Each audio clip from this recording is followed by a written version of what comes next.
Hello प्यारे बच्चों, my name is Jitendra Pandey, senior division physics faculty motion, and I'm here to provide you the physics JEE Main 2023 31st January shift 2 paper solution. So without wasting any time, let's begin and do the paper solution.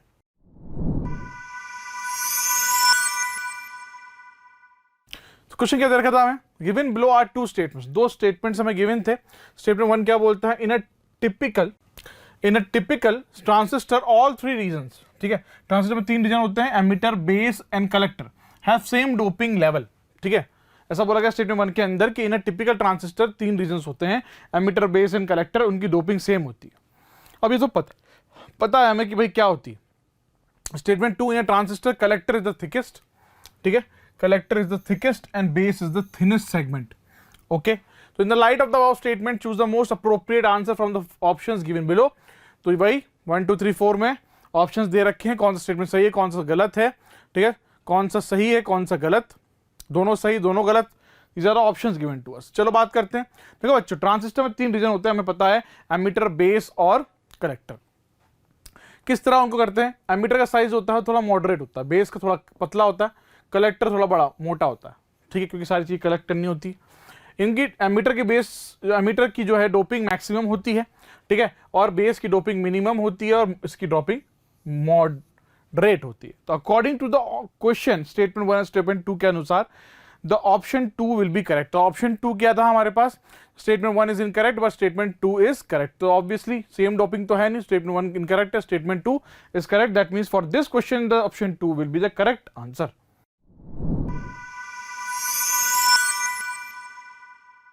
Question क्या दे रखा था next हमें? If the two metals A and B are expose to radiation of wavelength. ठीक है, दो metals हैं, एक ए है, ठीक है, और एक बी है, दोनों एक्सपोज्ड हैं to radiation of wavelength. Wavelength दोनों की 350 नैनोमीटर.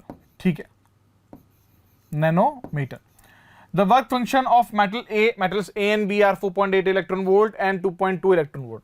तो इसका वर्क फंक्शन कितना है? 4.8 इलेक्ट्रॉन वोल्ट. इसका वर्क फंक्शन क्या है? That is 2.2 electron volt. ठीक है, अब देखिए क्वेश्चन क्या बोल रहा है हमसे. क्वेश्चन बोलता है चूज द करेक्ट ऑप्शन. ठीक है, correct option. Both metal A and B will emit photo electrons. Metal A will not emit photo electrons, metal B will not emit photo electrons.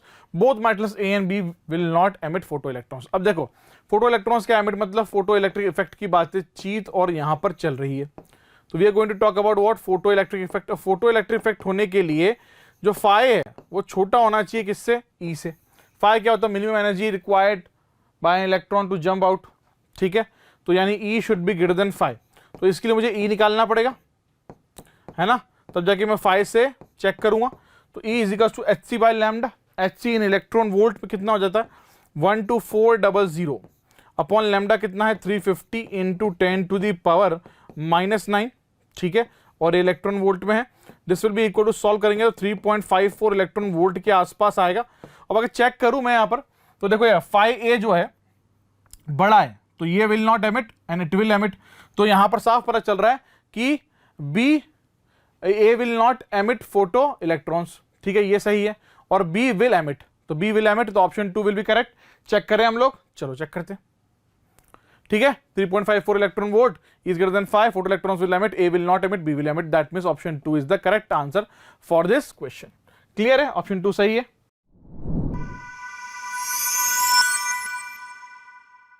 Next question क्या दे रखा था? Next question दे रखा है heat energy of 735 joule. ठीक है, एक हीट एनर्जी दे रखी है, एक नहीं, हीट एनर्जी दे रखी है और 735 joule is given to a diatomic gas.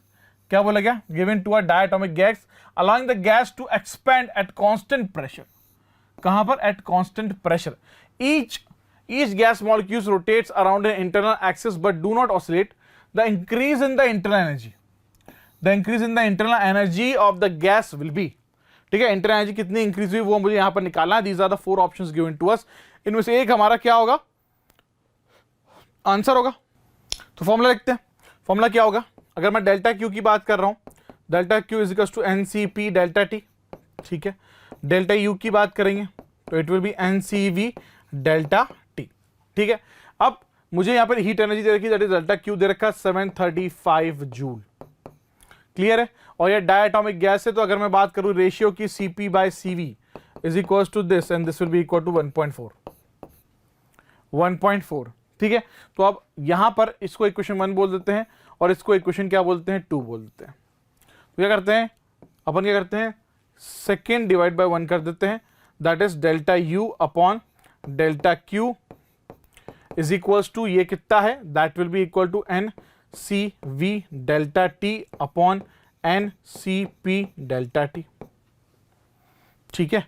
ये खत्म, ये खत्म, ये खत्म, ये खत्म। हमारे पास क्या निकल के आया यहां से, that will be delta U upon delta Q, delta Q कितना है 735 joule, will be equal to what, Cp by Cv है हमारे पास, तो it will be equal to क्या हो गया 1 बाय 1.4, तो delta U will be equal to कितना हो गया 735 अपॉन 1.4, इंक्रीज निकालना है and that will be equal to कितना आएगी, that is equal to 525 joule. तो आंसर क्या है इसके according, option 1 will be correct, the answer is 525 joule, ठीक है। तो option 1 is the correct answer for this question.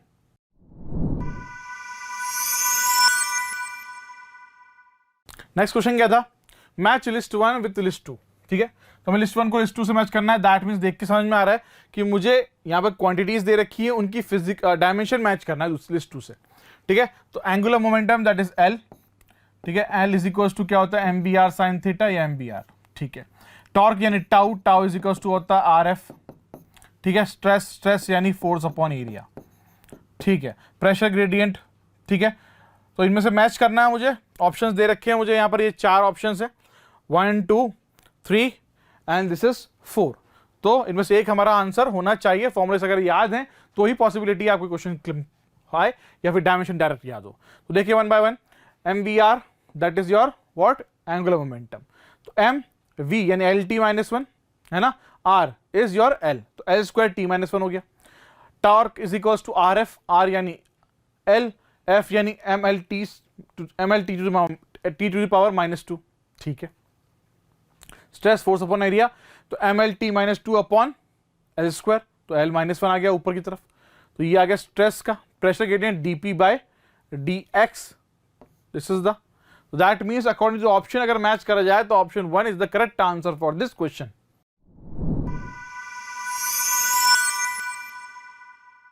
Next question क्या था, a stone of mass 1 kg is tied to a end of a massless string, ठीक है। एक massless string है, उससे मैंने एक स्टोन को बांध दिया जो कि 1 kg का था, ठीक है। इसकी लेंथ दे रखी है स्ट्रिंग की 1 metre. If the breaking tension of the string is 400 newton, ठीक है। ब्रेकिंग टेंशन कितनी दे रखी है, 400 न्यूटन दे रखी है। Then maximum linear velocity the stone can have without breaking the string while rotating in a horizontal plane is, so these are the options given to us 40, 400, 20 and 10। चलो check करते हैं, कुछ इस तरह का डायग्राम बनाएंगे हम लोग, ठीक। टॉर्क, सॉरी टॉर्क नहीं, टेंशन, टेंशन अब ये क्या कर रहा है, क्या कर रहा है, देखो क्वेश्चन में क्या बोल रखा है हमें कि मास टाइट कर रखा है एंडलेस स्ट्रिंग से। If the breaking tension of the string is 400, the maximum linear velocity, तो क्या कर रहा है, the stone can have without breaking the string, तो क्या कर रहा है, रोटेट कर रहा है हॉरिजॉन्टल प्लेन में, रोटेट कर रहा है, तो फिर कौन सी फोर्स लगेगी, that is MV square by R। अब R की जगह क्या लेंगे, L लेंगे, ठीक है। तो it will be equal to tension, भाई बंधा हुआ है ना और वो गोल गोल ऐसे घूम रहा है, तो टेंशन भी लग रही है क्योंकि आपका स्ट्रिंग बंधा हुआ है, और साथ ही साथ क्या लग रही है, फोर्स लग रही है MV स्क्वायर बाय R वाली, ठीक है। दोनों इक्वल हो जाएंगे, इक्वल वैल्यूज पुट करी तो यहां से वेलोसिटी कितनी आएगी, 20 मीटर पर सेकेंड। अगर कॉन्सेप्ट समझ में आया है तो ठीक है, तो ही पॉसिबिलिटी इस क्वेश्चन को सॉल्व करने की।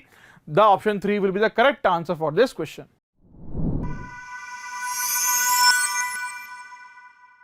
क्वेश्चन क्या दे रखा है, microscope is focused on an object at the bottom of the bucket, ठीक है। एक बकेट है, ठीक है, उस पर फोकस कर रखा है माइक्रोस्कोप, ऑब्जेक्ट है वहां पर।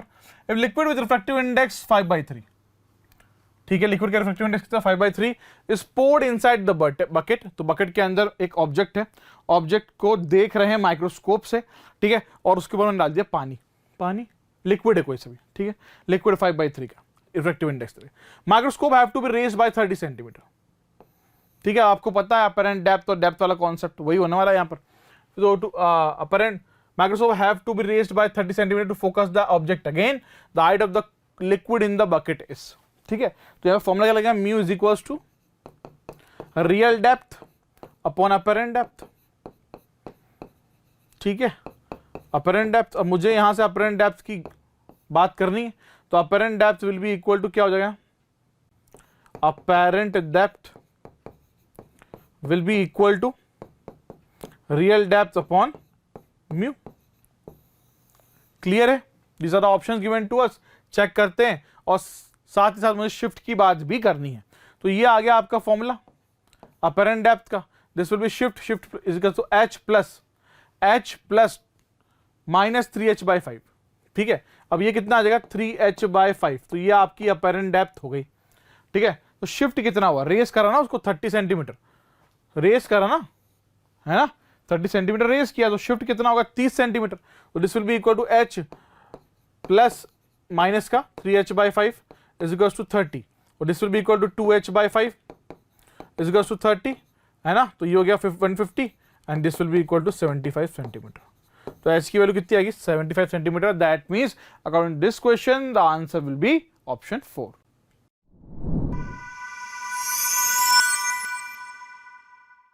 क्वेश्चन क्या रखा है, the number of turns of the coil of a moving coil galvanometer. क्या बोल रखा है, the number of turns of a moving coil galvanometer is increased in order to increase current sensitivity by 50%, ठीक है।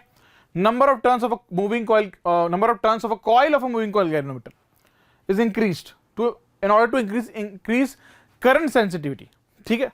50% बढ़ानी हो तो, जैसे मान लो अल्फा आई था करंट सेंसिटिविटी, ठीक है। तो अगर उसको 50% और बढ़ानी तो इट विल बिकम 1.5, ठीक है। तो percentage change in voltage sensitivity of the galvanometer will be, percentage change in the voltage sensitivity of the galvanometer will be option 1 0, 75, 50% and 100%। अब देखो सिंपल भाषा में बात करूं फॉर्मुलेस के अकॉर्डिंग, तो दिस इज वोल्टेज सेंसिटिविटी, है ना। तो यहां पे प्रोपोर्शनलिटी चेक करी गई नंबर ऑफ टर्न्स के अकॉर्डिंग, तो it is proportional to n by r। तो इनका जो रेशियो आएगा वो तो कांस्टेंट ही होने वाला, बात समझ में आ रही। और अगर मैं बात करूं किसकी, करंट सेंसिटिविटी की, तो ये प्रोपोर्शनल है टू n। तो अगर सेंसिटिविटी, ठीक है, सेंसिटिविटी, तो अगर भैया ये प्रोपोर्शनैलिटी का चेक करें, तो अगर n बढ़ा देंगे तो अल्फा आई बढ़ जाएगा, ठीक है। पर n बाय r का रेशियो क्या कांस्टेंट है, तो अगर मैं चेंज परसेंटेज चेंज देखूं वोल्टेज सेंसिटिविटी में, तो क्या है वो 0 है, क्योंकि वो कांस्टेंट है ना, रेशियो क्या कांस्टेंट आने वाला, तो कोई भी परसेंटेज चेंज नहीं होगा, 0% होगा। That means for this question the option 1 will be correct.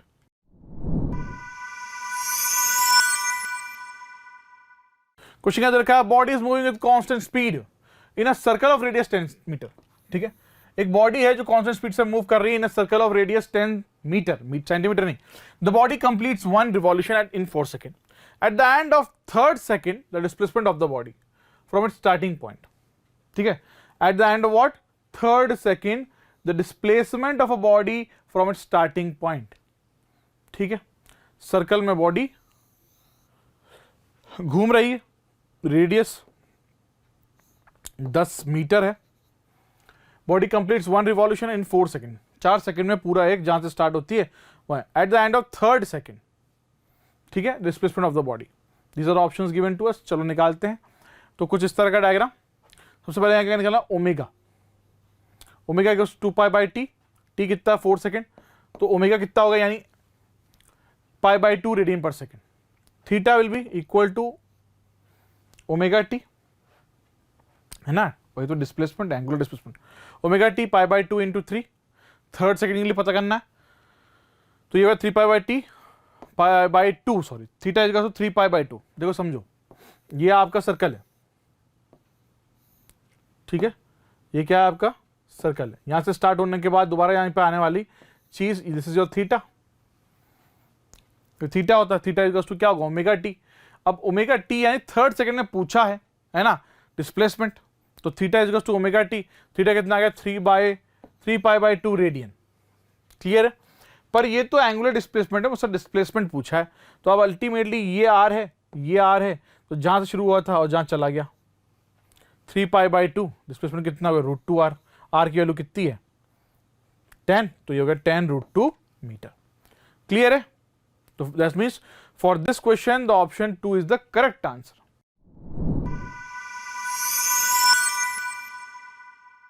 Question क्या था हमारे पास, the h amount of thermal energy is developed by a resistor in 10 seconds. When a current of 4 ampere is passed through it, if the current is increased to 16 ampere, the thermal energy developed by the resistor in 10 seconds will be. तो formula कौन सा लगाएंगे, H is equals to I square RT. Simple question, ठीक है। क्या बोला कि thermal energy of a resistor developed in 10 seconds, ठीक है। When a current of 4 ampere is passed through it, ठीक है, okay. If the current is increased to 16 ampere, the thermal energy developed by the, तो यहां से रेश proportionality check करके ratio निकालना पड़ेगा। क्लियर है? चलो सॉल्व करते हैं। तो देखो H equals to I square RT, H1/H2, तो करंट पहले 4 था, बाद में 16 हो गया, तो रेशियो निकाला 16 अपॉन भाई 4/16, तो ये हो गया 1/4, तो 1/16, तो जो उनका जो रिलेशन आ रहा है, ठीक है, तो अगर मैं चेक करूं तो H2 is equals to 16 of H क्यों? क्योंकि H1 is equals to H है, ठीक है, तो H2 is equals 16 times of H। That means for this question the option 2 is correct.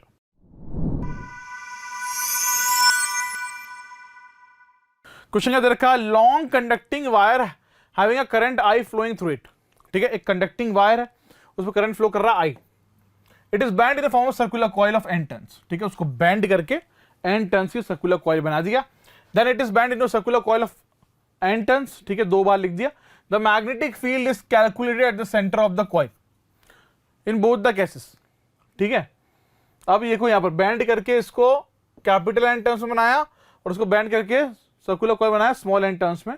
तो क्या बोला कि दोनों ही केस में centre of the coil, magnetic field is calculated at the centre of the coil in the both the cases, the ratio of magnetic field in the first case to that of the second case.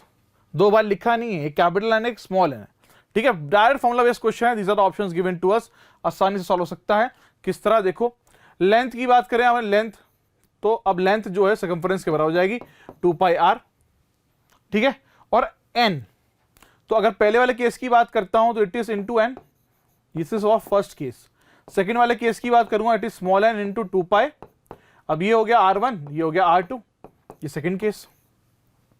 Formula लगाते हैं, circular coil की बात करनी है तो it is mu naught I upon 2r, है ना, this is magnetic field at the centre of the circular coil, mu naught I upon 2r। अब 2 केसेस है, B1 अपॉन B2 करना पड़ेगा, this is the formula that we have, ठीक है। अब n turns हैं तो यहां पर n इंटू भी करना पड़ेगा, इसे यहां कर रखा, capital N small n, solve करा, ये निकल के आया, तो ये हो गया n square up is to small n square. Clear है? That means according to this the option 3 is perfectly correct.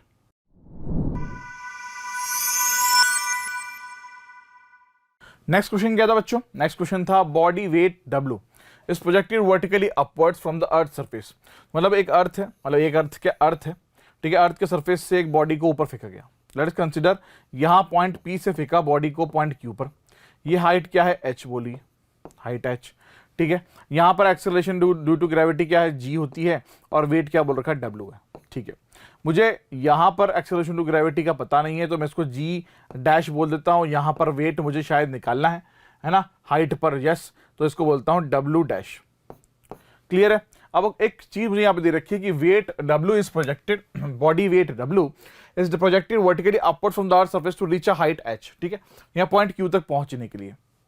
About the earth, earth से ऊपर, which is equal to 9 times the radius of earth, यानी h is equals to क्या बोल रखा है, 9r दे रखा है। मुझसे क्या पूछा था क्वेश्चन में, the wait of the body at that height will be, ठीक है, यानी पॉइंट Q पर उसकी हाइट कितनी होगी, यानी W डैश पूछी थी। वेट का फॉर्मूला क्या होता है बच्चों, वेट का फॉर्मूला होता है mg, है ना, mg। अब W डैश निकालना है तो mg डैश होगा, है ना, और g डैश यानी एक्सेलरेशन ड्यू टू ग्रेविटी का change at an height h, ये हमने पढ़ रखा है। फॉर्मूला क्या होता है, g dash equals to g upon 1 plus h by r का होल स्क्वायर। इस फॉर्मूले का यूज यहां पर करना पड़ेगा हमें, ठीक है, और फिर जाकर हमें रिलेशन मिल जाएगा weight of the body at that height. करें सॉल्व, चलो सॉल्व करते हैं फुर्ती से, ठीक है। This is the formula that we have at an height h, acceleration to gravity at height h, तो g h is equals to क्या हो गया, g upon 1 plus h by r का whole square, h is to 9r, ये relation हमें दे रखा है, values को पुट करा, h equal to 9r put करा, r कट गया तो 1 + 9 का होल स्क्वायर है 10 का स्क्वायर, तो ये हो गया अपने पास g/100। अब वेट क्या होता है, वेट इज इक्वल टू क्या होता है mg, तो यहाँ h बोल रखा है तो यहाँ gh लेना पड़ेगा, तो wh will be equal to क्या हो गया mgh यानी mg/100, तो यानी mg क्या होता है, वेट होता है, यानी wh यानी weight at that height is equal to क्या आया w/100। That means according to us, according to the question के अनुसार हमारा ऑप्शन 1 सही होना चाहिए था।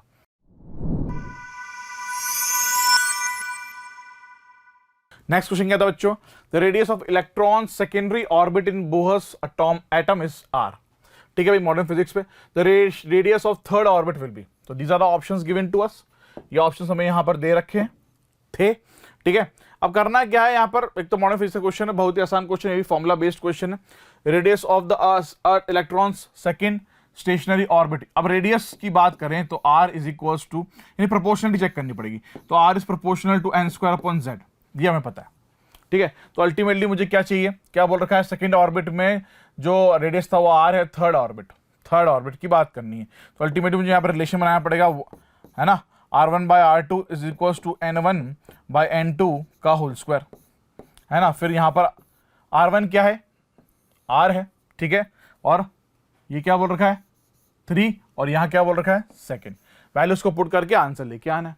चलो सॉल्व करते हैं, ठीक है, क्लैरिटी उससे ज्यादा मिलेगी। तो r is proportional to n²/z, ये रिलेशन निकल के आया, n1 की वैल्यू क्या थी 2 सेकेंड ऑर्बिट, n2 की वैल्यू क्या बोल रखी थी 3, और r1 क्या है r, जैसे कि मैंने आपको बताया, तो r2 इज टू कितना निकल के आ गया after putting the values 9r/4 and that is equal to 2.25 r। ठीक है, तो according to solution the option 3 is the correct answer for this question.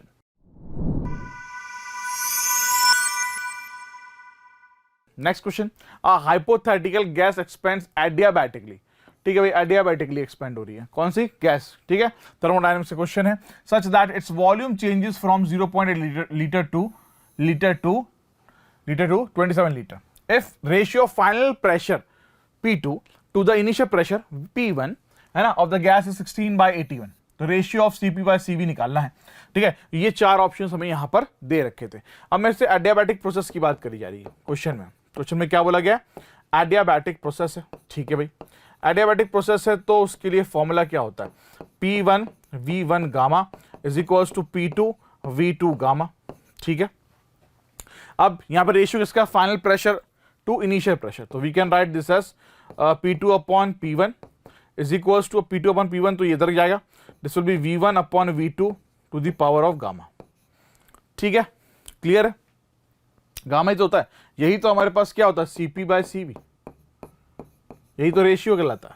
ठीक है, तो अल्टीमेटली अब P2/P1 दे रखा हमें, दैट इज 16/81, बहुत बढ़िया, और V1, अब देखो V1 क्या 8 लीटर से 27 लीटर, तो यानी V1 8 हो गया, 8 बाई क्या होगा 27 to the power of this. इसको सॉल्व करते हैं, 2/3 कर दे, 2/3 that is 4 and this will be 2/3 also, है ना, and this will be 3 gamma, cut गया, तो यानी रिलेशन क्या निकल के आया यहां से हमारे पास 4 इज इक्वल्स टू 3 गामा, यानी गामा इज इक्वल्स टू क्या हो गया 3/4, तो according to the solution that we have, ठीक है, ये सॉल्यूशन जो हमने यहां पर बनाया है 3/4 नहीं आएगा, ये दिस विल बी 4/3। ठीक है, क्या सर आप भी, ओके 4/3। ठीक है, according to us the option 2 should be correct. ठीक है, जल्दी चेक कर लेते हैं हम लोग सही हैं या गलत, यही और सॉल्यूशन है हमारे पास, answer is 4/3, that is option 2 is the correct answer for this question.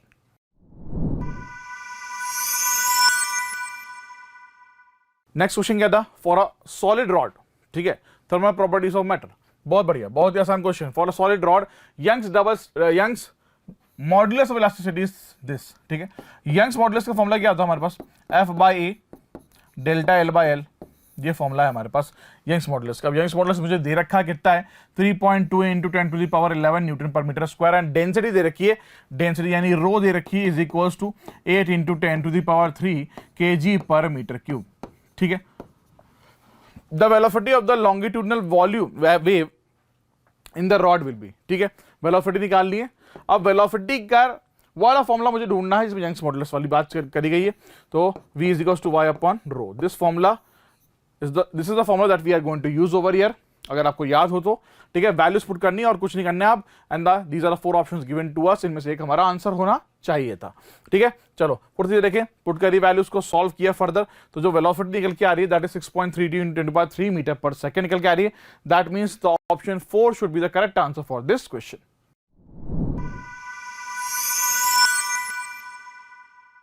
Next question क्या था, a body of mass 10 kg is moving with an initial speed, ठीक है।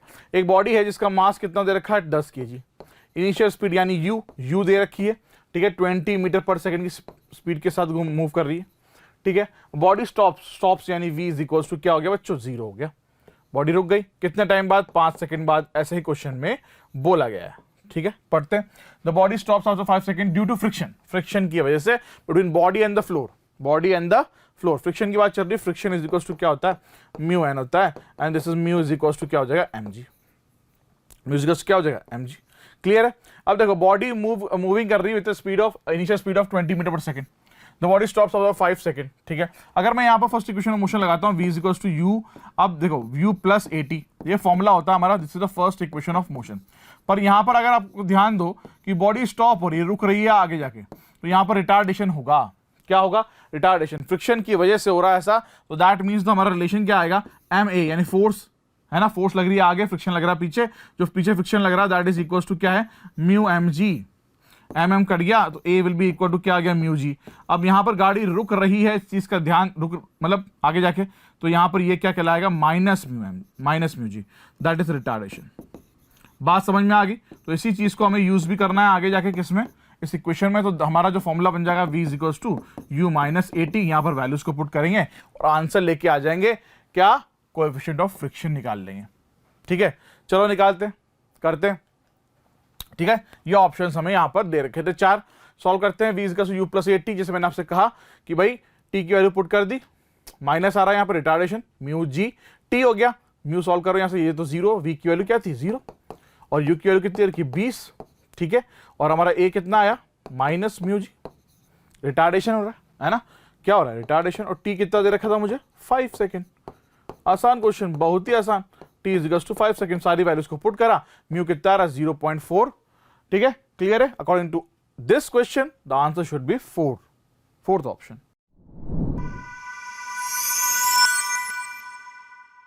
नेक्स्ट क्वेश्चन क्या था, असर्शन और रीजन, स्टेटमेंट 1 स्टेटमेंट 2, ठीक है। Given below are 2 statements, ठीक है भाई, कम्युनिकेशन चैप्टर पे क्वेश्चन है।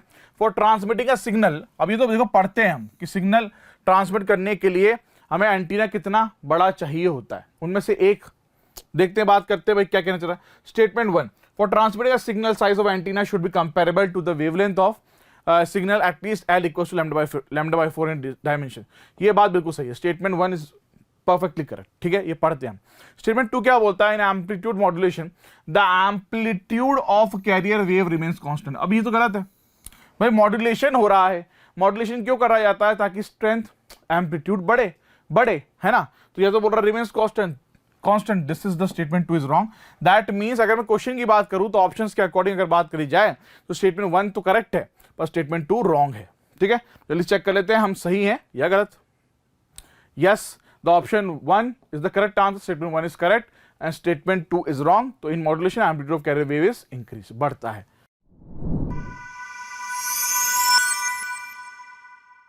Next question, in an alternating voltage source, ठीक है, कितना दे रखा है, ई किस पे क्वेश्चन है, एसी करंट पे। एन ऑल्टरनेटिंग वोल्टेज सोर्स दे रखा है, v is equals to 260 sin 628 t इज connected to across a pure inductor, ठीक है। एल की वैल्यू दे रखी है कितनी, 5 मिली हेनरी। मुझसे क्वेश्चन में क्या पूछेगा, inductive reactance in the circuit. Inductive reactance यानी एक्सएल इज इक्वल्स टू क्या बोल रखा है, ओमेगा एल, ये फॉर्मूला हमने पढ़ा है ना, तो मुझे यहां से ओमेगा निकालना पड़ेगा। तो v इज इक्वल्स टू क्या दे रखा है, 260 साइन, है ना, हम क्या लिखते हैं ओमेगा टी, ये लिखते हैं ओमेगा, है ना। तो ओमेगा यहां से कितना आ गया, साइन ओमेगा टी, यानी omega will be equal to 628। बहुत बढ़िया। एल की वैल्यू दे रखी है, एक्सी निकालते हैं। चलो, तो XC will be equal to ये हो गया 628 इंटू ये हो गया 5 into 10 to the power -3 milli henry है ना, ठीक है। 628 5, इसको सॉल्व करते हैं फर्दर, ठीक है। ओम में आंसर आएगा हमारा, तो ये हो गया हमारे पास कितना 40 40 0 0 यानी 4 14 14 1 31 3140 10 टू पावर -3। ठीक है, इसको नीचे ले जाते हैं तो एक जीरो कट जाएगा और यहाँ हो जाएगा 3.14 ओम। ये आ गया भाई एक्सएल यानी इंडक्टिव रिएक्टेंस। कितना आ गया 3.14 ohm. That means according to given option option 3 should be correct. Check कर ले, चलो चेक करते हैं। Yes, the option 3 is the correct answer for this question.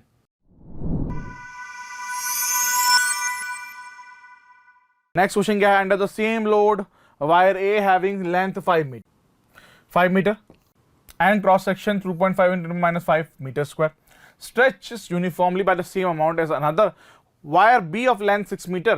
ठीक है, तो A वाले वायर की जो लेंथ है वो कितनी दे रखी है? 5 मीटर दे रखी है। एरिया कितना दे रखा है? That is 2.5 into 10 to the power -5 metre square.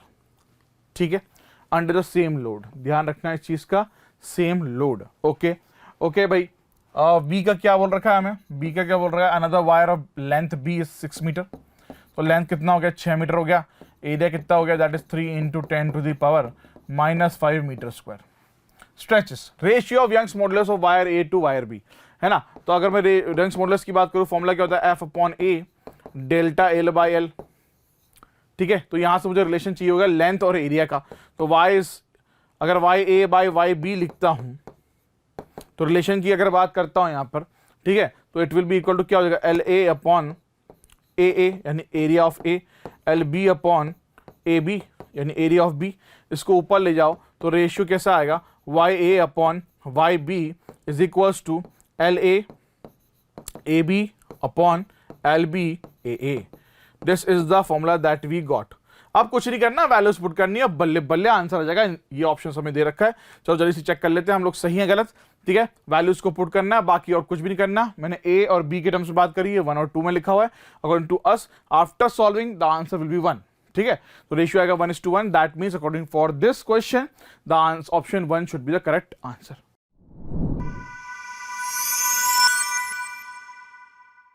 Question क्या दे रखा है बच्चों? Match the following. Match the following है, लिस्ट 1 और लिस्ट 2 को मैच कर रहा है। बहुत ही आसान क्वेश्चन है, थ्योरेटिकल क्वेश्चन है प्योरली। ठीक है, हमसे क्या बोल रखा है? लिस्ट 1 यानी ये रेस दे रखी है, हमें बताना क्या ये इनमें से, ये रेस जो दे रखी है इनमें से कौन सी रेस कौन सा काम करती है। ठीक है, और बस, और ये सब तो भाई डायरेक्ट हम पढ़ते हैं इनके एप्लीकेशंस में, ईएमवीएस में पढ़ा है। ठीक है, these are the options given to us. ये 4 ऑप्शंस हमें यहाँ पर दे रखे थे। ठीक है, इनमें से एक हमारा आंसर होना चाहिए। चलो, आंसर अपनी जगह है, पर माइक्रोवेव किस लिए इस्तेमाल करते हैं? ठीक है, यूवी रेस का इस्तेमाल किस लिए होता है? लेजर आई सर्जरी के लिए। ठीक है, इंफ्रारेड का, ठीक है, एक्स रेस का इस्तेमाल किस लिए होता है? That is treatment of cancer. ठीक है, तो बी हो गया हमारा 3, बी हो गया 3 और डी हो गया 2, बी हो गया 3 और डी हो गया 2, बी हो गया 3 और डी हो गया 2, है ना। अगर ऑप्शंस की बात करी जाए तो सिर्फ ए ऑप्शन यहां पर मैच कर रहा है इससे, तो B3 एंड D2। तो सी हो गया हमारे पास क्या? 1, फिजियोथेरेपी के लिए इस्तेमाल होता है, बिल्कुल सही है। और ए हो गया 4, माइक्रोवेव्स का इस्तेमाल करते हैं एयरक्राफ्ट नेविगेशन के अंदर।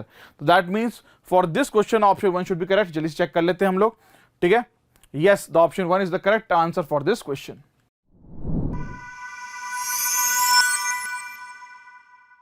नेक्स्ट क्वेश्चन क्या दे रखा था? नेक्स्ट क्वेश्चन दे रखा था considering a group of positive charges. ठीक है, क्या करना था यहाँ पर? We have to consider a group of positive charges which of the following statement is correct. तो ये स्टेटमेंट्स हमें दे रखे हैं, 4 स्टेटमेंट्स, इनमें से बताना है कौन सा स्टेटमेंट सही होगा। ठीक है, स्टेटमेंट्स पढ़ लेते हैं पहले। Both the net potential and the net electric field can not be zero at a point. ठीक है ना। Net potential of the system at a point can be zero but net electric field can't be zero at that point. Third, net potential of the system cannot be zero at a point, but net electric field can be zero at that point. 4, both the net potential and the net field can be zero at a point. चलो बात करते हैं, मतलब मुझे यहाँ पर electric field और potential net, मतलब पोटेंशियल के बारे में बात करनी। तो रिलेशन की अगर बात करूँ, E इज इक्वल टू क्या होता है? Minus dV/dx। ठीक है, इस ग्रेडियंट, है ना, इस इक्वेशन के अकॉर्डिंग अगर मैं बात करूँ आपसे, तो यहां पर अगर एक चीज और देखी जाए, यहां पर एक चीज और क्या मतलब, इलेक्ट्रिक फील्ड जो है हमारी इज अ वेक्टर क्वांटिटी, है ना। इलेक्ट्रिक फील्ड क्या है? वेक्टर क्वांटिटी है, मतलब ये मैग्नीट्यूड और डायरेक्शन दोनों पे बेस्ड है। और जो हमारी पोटेंशियल है इज अ स्केलर क्वांटिटी। ठीक है, तो ये प्लस माइनस देखता है बस, सिंपल मैथमेटिक्स ट्रिक से ये ऐड किया जा सकता है, ठीक है। तो इसके अकॉर्डिंग अगर देखूं तो net potential of the system can not be zero at a point, किसी एक पर्टिकुलर पॉइंट पे net potential can not be zero, but net electric field zero हो सकती है। अगर मैं आपसे बोलूं ग्रुप ऑफ पॉजिटिव चार्जेस बोल रखा है इससे तो अपन को, ठीक है। अगर मान लो एक पॉजिटिव है और एक नेगेटिव है, लेट अस कंसीडर दैट, ठीक है। तो अगर मैं लाइन जोड़ता हूं, यहां पर चेक करूं, इलेक्ट्रिक फील्ड की बात करूं तो इलेक्ट्रिक फील्ड यहां से तो बाहर की तरफ निकलती, पॉजिटिव से बाहर की तरफ और इसमें अंदर की तरफ, है ना। पर यहां पर क्या बोल रखा है, पॉजिटिव चार्जेस बोल रखी है, ठीक है। दो पॉजिटिव चार्जेस है तो भाई यहां पर इसकी वजह से अंदर की तरफ मतलब बाहर की तरफ और इसकी वजह से बाहर की तरफ, तो यहां पर इलेक्ट्रिक फील्ड क्या होगी, जीरो होगी। और अगर इलेक्ट्रिक फील्ड जीरो होगी तो V is not equal to zero over here. Clear है। तो that means for this question the option 3 is the perfect choice. Check करें, चलो, yes the option 3 is the correct answer for this question.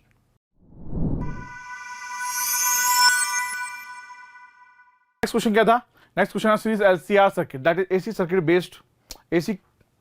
Based question है, इसी chapter जो आपका, ठीक है। यहां पे क्या बोल रखा था, R जो है क्या दे रखा है, यहां पर R LCR सीरीज सर्किट है, ठीक है। सीरीज LCR सर्किट है, सही है।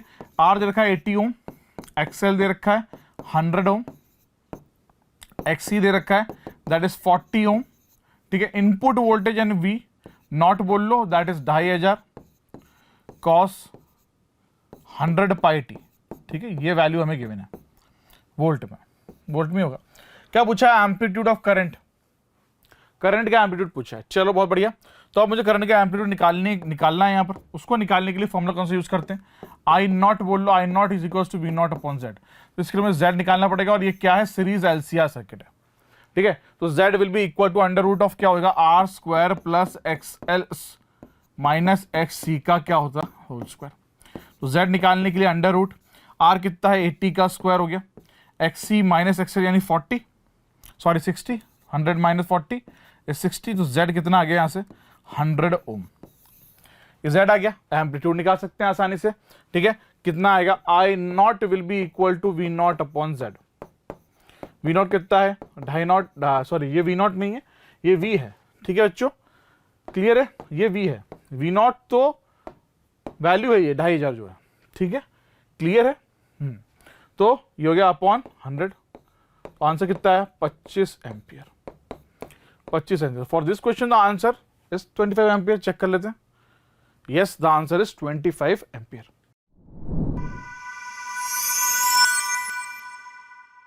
नेक्स्ट क्वेश्चन क्या है, two bodies are projected from ground with same speed, ठीक है।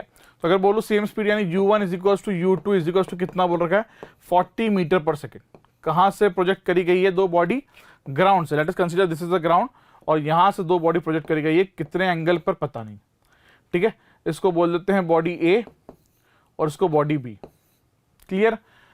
एट टू डिफरेंट एंगल्स दिख भी रहा है आपको with respect to horizontal. The bodies were found to have a same range, motion in 2D का क्वेश्चन है, प्रोजेक्टाइल मोशन, ठीक है। सेम रेंज है मतलब दोनों की रेंज सेम है।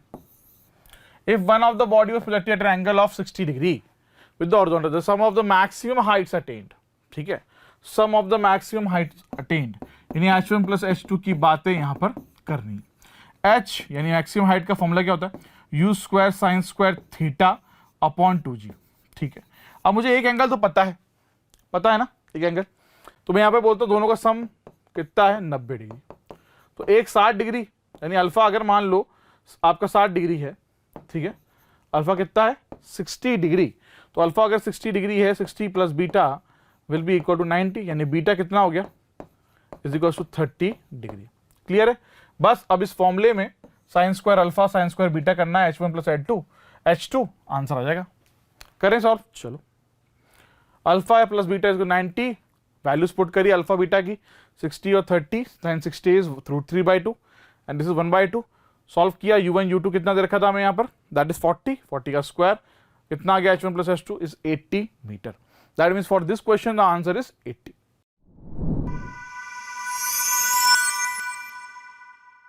क्वेश्चन क्या दे रखा है बच्चों, question for the given circuit in the steady state. अभी करंट इलेक्ट्रिसिटी बेस्ड क्वेश्चन है, स्टेडी स्टेट की बातचीत चल रही है।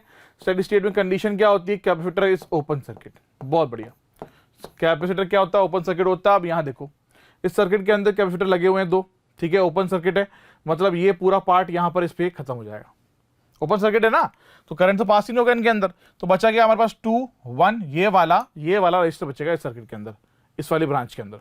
तो 2 1 10 2, ठीक है। और निकालना क्या है, VB माइनस VD, ठीक है, वोल्टेज में। चलो निकालना, KVL लगाना पड़ेगा, ठीक है। पर सबसे पहले सर्किट ऐसा बनेगा हमारा। अब मान लो करंट यहाँ से चल रहा I, ठीक, यहाँ पर I1 और ये हो गया I2। ये आपको पता है दोनों सीरीज में, ये दोनों सीरीज में। तो अगर सर्किट की बात करते हैं, यहाँ से सर्किट कैसा बन जाने वाला है, ये हो गया हमारे पास 3, ये हो गया हमारे पास 12, दोनों सीरीज के अंदर। This is 3 ohm, this is 12 ohm. Connection ऐसे है, ठीक है, और ये 6 वोल्ट दे रखा है। यहाँ पर करंट I1 है और यहाँ पर करंट I2 है। आसानी से निकाल सकते हो, पैरेलल कनेक्शन है, I1 आसानी से निकल सकता है।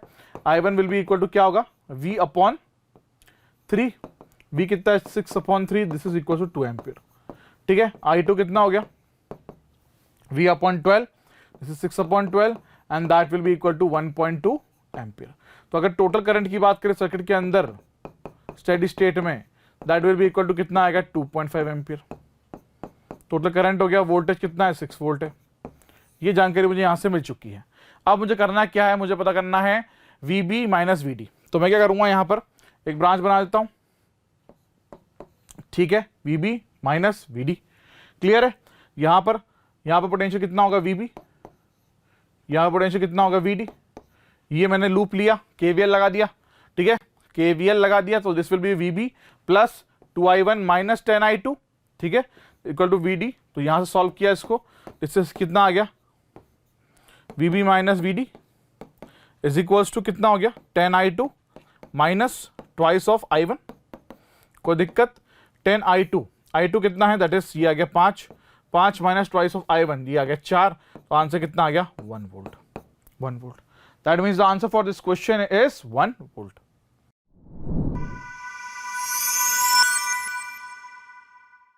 क्वेश्चन क्या देखा है बच्चों, 2 पैरेलल प्लेट कैपेसिटर, ठीक है, electric potential capacitance based and electrostatic based question है ये। 2 parallel plate capacitor C1 and C2 each having a capacitance of 10 microfarad. Capacitance कितना दे रखा है, 10 माइक्रोफैराड दे रखा है, individually charged bye 100 volt DC source, ठीक है। ये समझ में आ गया, C1 C2 कैपेसिटर है जिसमें क्या होगा, कैपेसिटेंस कितना है दोनों का, 10 माइक्रोफैराड, और कनेक्शन कैसे, कौन सा सोर्स है, 100 वोल्ट DC सोर्स है, ठीक है। Capacitor C1 is kept connected to the source, ठीक है। कैपेसिटर C1 जो है वो कनेक्टेड है किससे, सोर्स से, ठीक है। And a dielectric slab is inserted between plates. तो कनेक्टेड है और मैंने यहां पर एक डाइलेक्ट्रिक स्लैब लगा दी, तो आपको पता है कैपेसिटेंस जो है वो बढ़ जाएगा। तो K टाइम्स ऑफ C बोल देता हूं, K टाइम्स ऑफ C हो गया।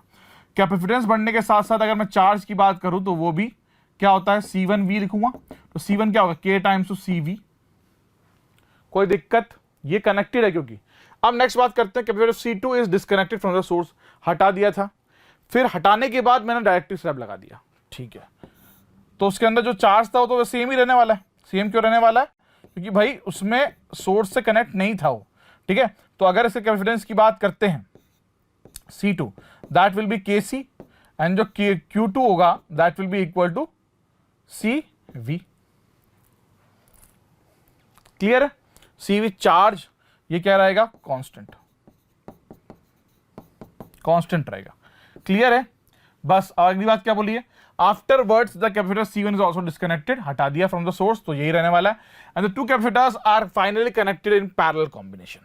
लो भैया, दोनों को पैरेलल कॉम्बिनेशन में कनेक्ट कर दिया, ठीक है। यहां पर कुछ पैरेलल कॉम्बिनेशन, ठीक है, okay. The common potential of the combination, common potential निकालना है, यानी अगर मैं इसको V बोलूं, V डैश बोलता हूं, ठीक है। तो ये हो गया V dash is equals to common potential निकालना है, V dash equals to Q upon Q यानी total Q upon C equivalent. C equivalent यानी पैरेलल कनेक्शन है, ठीक है। तो ये हो गया Q upon C1 plus C2, यही होने वाला है पैरेलल कॉम्बिनेशन में। Q क्या होगा, that will be equal to Q1 plus Q2 upon C1 plus C2, ठीक है। V dash equals to Q1 plus Q2 upon C1 plus C2। यहां तक की बातचीत समझ में आ गई होगी, कोई दिक्कत नहीं ना। चलो आगे करते। तो अब यहां पर क्या होगा, क्या आ गया, V dash equals to Q1 plus Q2 upon C1 plus C2, ठीक है, Q1 यानी KCV प्लस CV अपॉन ये क्या है KC प्लस KC, ठीक है। V डैश इक्वल्स टू क्या हो गया K प्लस वन ये CV upon twice of KC, तो CC कट गया है ना। कॉमन पोटेंशियल V डैश मान लो, V डैश माना हुआ K1 plus K plus one V upon twice of K। Clear है, ये इक्वेशन आ गई। अब यहां से क्या करना है हमें, K की वैल्यू पुट करनी। K की वैल्यू कितनी 10 है, V की वैल्यू कितनी है 100, पुट करते हैं। V डैश इक्वल्स टू कितना है 10 plus 1 11 twice of K into क्या है 100, K यानी 10, ये खत्म 10 गया 2 5 जा 11 5 जा कितना है 55। तो जो कॉमन पोटेंशियल है ना that comes out to be 55 volt. Clear है, ठीक है। ये क्वेश्चन पता करना ज्यादा जरूरी था, उससे बाद वैल्यू पुट करना, आंसर कितना आएगा 55 वोल्ट। तो common potential is 55 volt. Clear है।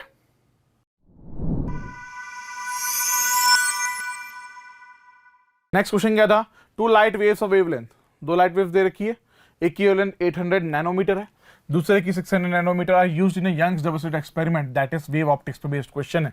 To obtain interference fringes on a screen place 7 metre away, ठीक है, ठीक है, from the plane of slits. If the two slits are separated by 0.35 millimetre, दोनों स्लिट्स अगर कितनी कैसे सेपरेट है 0.35 मिलीमीटर यानी स्मॉल डी की वैल्यू है, ठीक है, कैपिटल डी की वैल्यू कितनी है 7 metre. Then the shortest distance from the centre bright fringe maxima to the point where the bright fringes of the two wavelength coincide will be, ठीक है।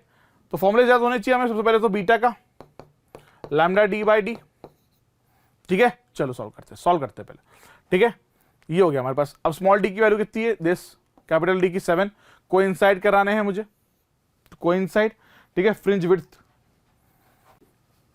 ये वैल्यूज, तो n1 बाई n2 इज 3/4 निकल के आया, यानी third maxima of lambda 1 and fourth maxima of lambda 2 will coincide, ठीक है।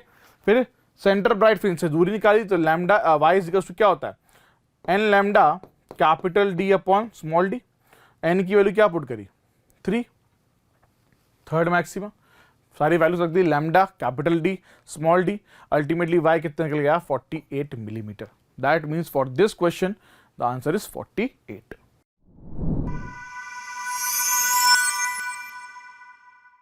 क्वेश्चन क्या देखा था next, a ball is dropped from a height of 20 meter, ठीक है, बॉल जो है ऊपर से नीचे फेंकी गई, ठीक है, कितनी हाइट से 20 मीटर हाइट से।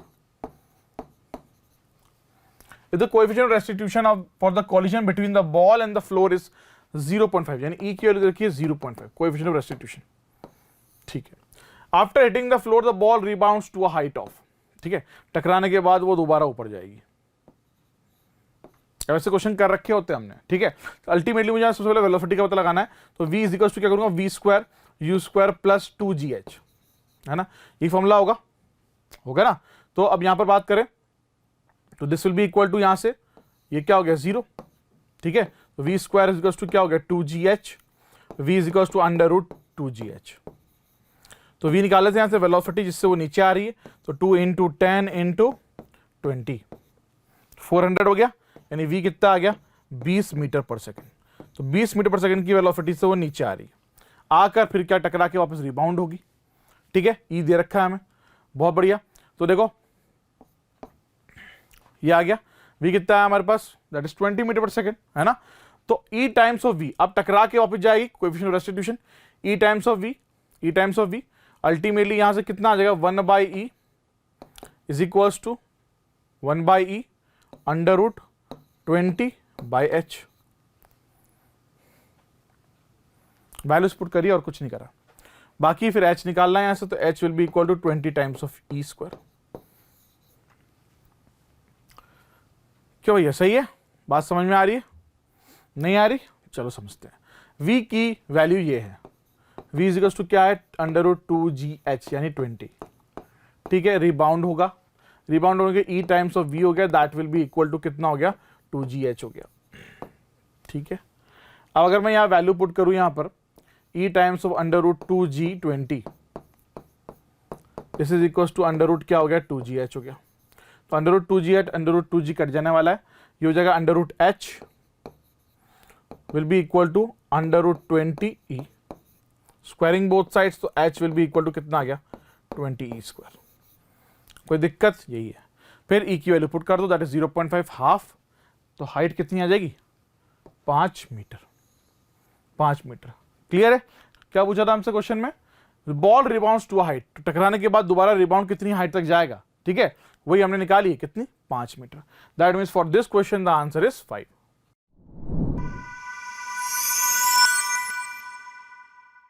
क्या दे रहा है next question? The binding energy of a ground state, देखो nuclear based nuclear chapter, if the bounding modern physics, if the binding energy of a ground state electron is 13.6 electron volt, किसका? Hydrogen atom का।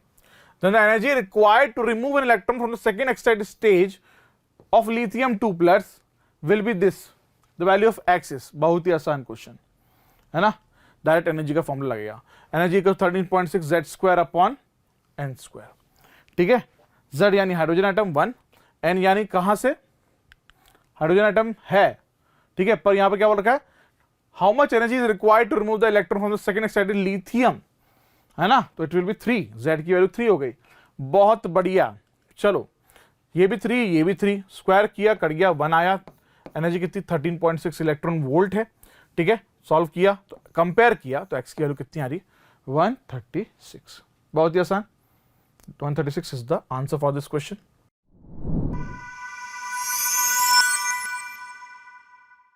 Next question क्या था? Water heater of power, ठीक है, 2000 watt is used to heat water. The specific heat capacity of water is 4200 joule per kg Kelvin. The efficiency of heater is 70%. Time required to heat 2 kg of water from 10 degree centigrade to 60 degree centigrade. ठीक है, इस time निकालना है। Specific heat capacity of water remains constant over the temperature range of the water. ठीक है, तो हमारे पास efficiency का फॉर्मूला है, क्या लिखते हैं हम? Power output upon power input, ठीक है। अगर पावर आउटपुट यहां से निकालना है तो इसमें एफिशिएंसी इनटू क्या हो जाएगा पावर इनपुट, एफिशिएंसी 70% है, दिस कैन बी 0.7, है ना। चलो तो 0.7 इनटू क्या है इनपुट पावर, दैट इज 2000, ये खत्म हुआ, कितना आ गया 1400 वाट। इतनी पावर का यूज करेंगे हम लोग to convert to time convert 2 kg of water from 10 degree centigrade to 60 degree centigrade. तो ये पावर निकल के आ गया, ठीक है। अब पावर का फॉर्मूला क्या होता है? Power is equals to energy upon time, तो यहाँ कौन सी energy? Heat energy Q by t, and that will be equal to क्या लिखूंगा Q m s delta t upon t, ठीक है। डेल्टा टी कौन सा है? ये है कैपिटल टी, ठीक है, टेम्परेचर की बात चल रही है, कैपिटल टी। वैल्यूज पुट करो, आंसर लेके आ सकते हैं। चलो जल्दी से सॉल्व करते हैं, ठीक है। सॉल्व किया हमने, यहाँ पर वैल्यूज पुट करी सारी जो हमें दे रखी थी क्लियरली, तो हमें कितना टाइम लगा? 2 kg वाटर 10 डिग्री 60 डिग्री लाने में 300 second. That means for this question the answer is 300।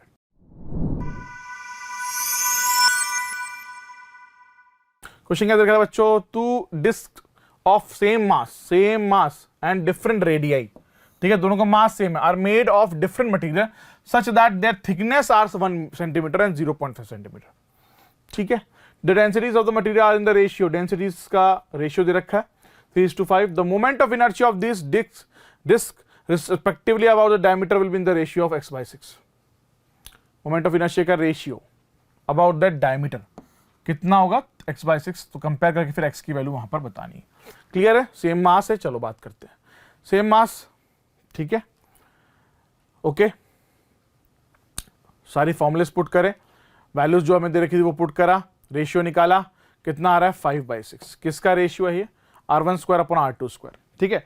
About the diameter की बात करते हैं, अगर मोमेंट ऑफ इनर्शिया की तो mr स्क्वायर बाय 4 होता है, उन दोनों का रेशियो निकालते हैं, या r1 बाय r2 का होल स्क्वायर हो गया, पुट करी वैल्यूज कितना आ रहा है? That is 5/6। That means for this question compare करा जाए अगर x/6 को 5/6 से, तो 6 कट गया, तो x की वैल्यू कितनी आ रही है? 5 आ रही है। That means for this question the answer is 5।